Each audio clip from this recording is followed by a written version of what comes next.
especially the economic sector. But we have a few Nigerians that have been sold out towards empowering the less privileged and helping put smiles on the faces of orphans. I have with me today the CEO of Healpers USA, in the person of Estella. She will tell us who she is by herself. You're very much welcome to the studio. Thank you. Please tell our viewers who you are.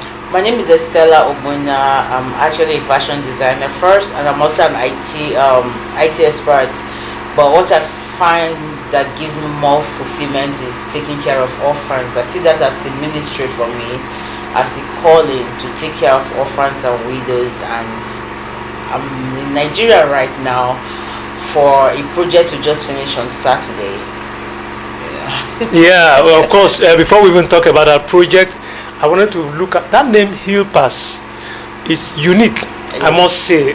So, what necessitated that name? What gave birth to that name? What was the vision that gave birth to that name? Like I said, to me, taking care of orphans is a calling for me, because from the age of 14, that's when I made that vow that I was going to take care of orphans when I grew up. So, and growing up, I mean, being a woman of God, you know, everybody's got their ministry, their calling. I know I'm not called out to be a pastor. I didn't get that call. I'm not called out to be an apostle or, you know, teacher, but I know my own is the ministry of healing, ministry of helping. And I believe that you heal people when you help them. It's not about preaching so many verses of the Bible to someone when the person is hungry. How can you help them? How can you change their lives, you know? So someone can come to you, say they are hungry, right? They have a need. There's a lack in their life, you know, but being able to offer them maybe a way to eat or give them food, you're healing their let me say their ailment of hunger, because it's a problem right there. You know? So for me, I thought of all kinds of names to use. There was Helpers Squad, there is Helpers Crew, you know, just so many things. I just heard that word, like, how about I combine helping and healing? So it's like you're a healer and you're a helper. So just, you know, that's why the A is more. So you can, you can merge both. It was easy to register that, because not me. Of course, it's very unique. And of course, even beyond the name, what you're doing is very unique. Okay, quickly, you did something wonderful in Jos a few years ago. Please just tell the public what you did. Yeah, like at the onset of that genocide killing in Jos. Because I'm born in Jos. I'm a Jos girl, you know, Plateau State, you know. So born in Jos, and that thing happened in Jos. So I just figured, like, how can I help? And I spoke to a couple of my friends. So it was kind of like a collaboration of a lot of creative people in Maryland. You know, because first time when that killing started, we noticed there were a lot of, you know, kids that were being lost on the street. And then I had like 14 fashion designers, because like I said, I'm a fashion designer.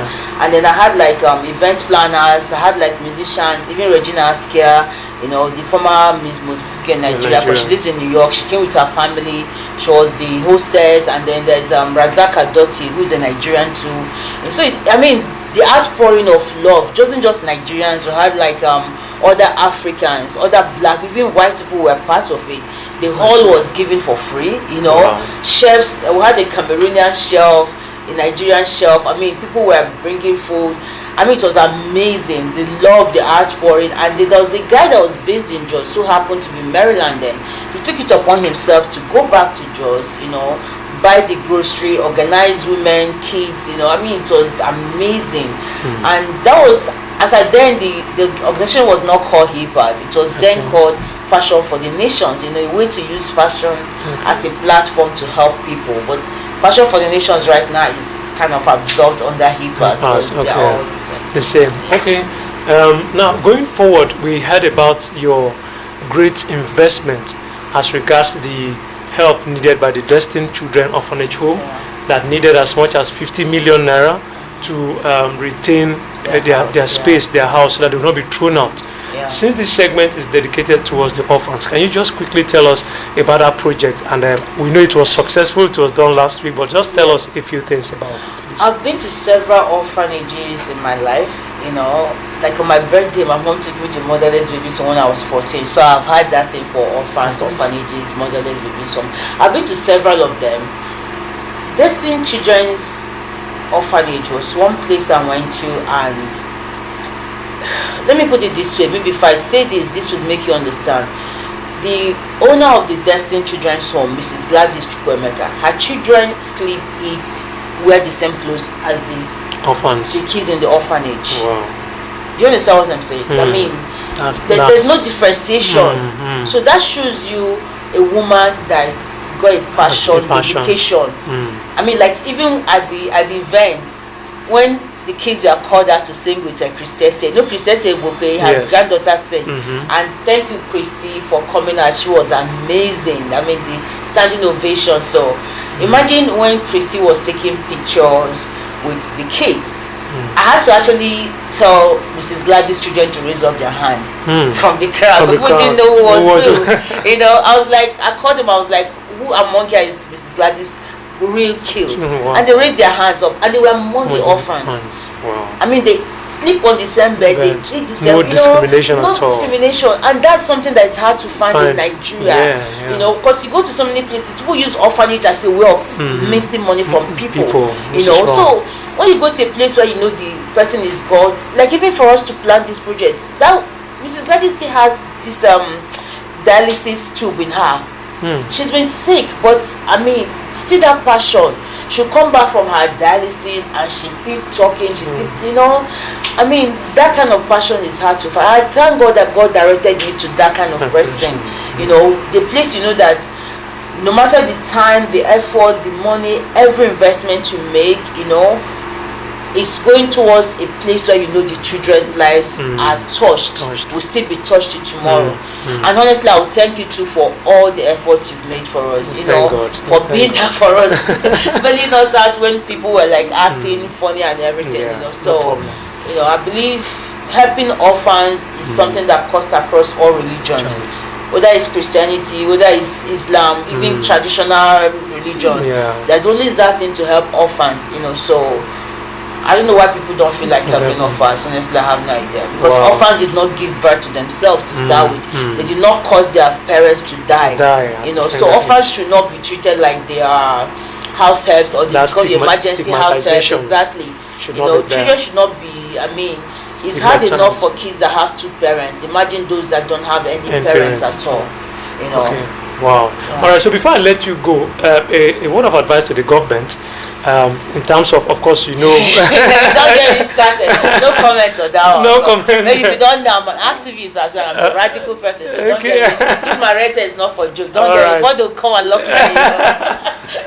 All right. Okay. Now, going beyond what you've done for the orphans, your next project, you want to share with us before? Definitely to have other projects. Like for Christmas, even before I left Abuja yesterday, there's been discussions of things to do for orphans in Abuja there, and it's not just Abuja. You know, I mean, there are other places, then you know, my dad passed away last year, so we buried him in April. So I'm actually, by God's grace, I'm proceeding to my head this week for us to go start the demarcation, the land he left me. So I want to build an orphanage in memory of my father, you know. So that's going to be the one orphanage, because my goal in life, sometimes when I've gone through battles, I'll be like, God, don't forget to, I promise you I'll build 4 orphanages before I die. So don't let me die yet, you know.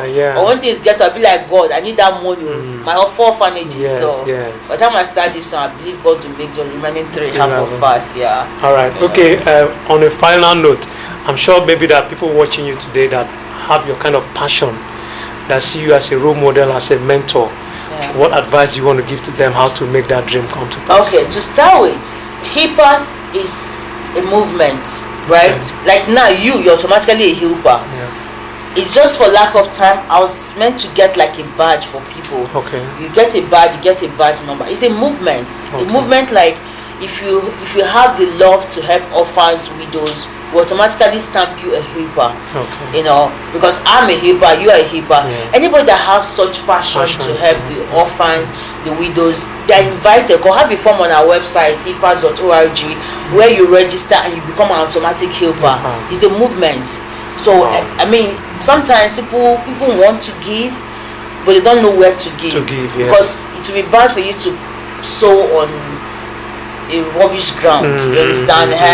You know, so if we're taking the time to if we're taking the time to identify people that are authentic, a fertile ground, a good ground for you to sow, and then please join us. I mean, no payment is free of charge. You know, just join us, be a movement. Let's do this, like, you know, be a blessing to the lives of these kids. Okay, thank you very much. Be a blessing to the lives of these kids. And of course, viewers out there, the popular saying, be your brother's keeper, is still valid till today. Yes. Most times I tell people that the more we can help each other, the more the society can get better. Yes. Please don't just think of yourself. My father used to say something, that a selfish life is a bad investment. Yes. Reach out to somebody, put smiles on somebody's face, and of course be the reason why someone will not commit suicide or become depressed. Thank you for watching. Thank you, Estella, for coming for this show. And thank you for watching, viewers out there. I'm still your host, Mr. Champion, and of course keep watching G9ijaTV. God bless you. Okay, I hope we used our 10 minutes.